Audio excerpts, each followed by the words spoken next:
Kodam Jaya atau Jayakarta melalui Kodim 0509 Kabupaten Bekasi dan Yonif TP 843 PYWV menunjukkan komitmen nyata dalam membantu penanganan bencana banjir yang melanda sejumlah wilayah di Jakarta dan Bekasi.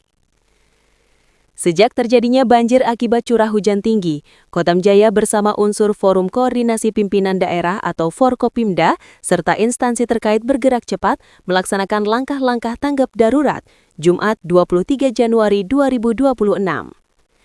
Prajurit Kodam Jaya yang tersebar di seluruh wilayah Jakarta, khususnya satuan jajaran Kodim di daerah terdampak, dengan sigap diterjunkan ke lapangan. Selain membantu proses evakuasi warga, para prajurit juga menyalurkan bantuan berupa makanan siap saji guna memenuhi kebutuhan dasar masyarakat terdampak banjir.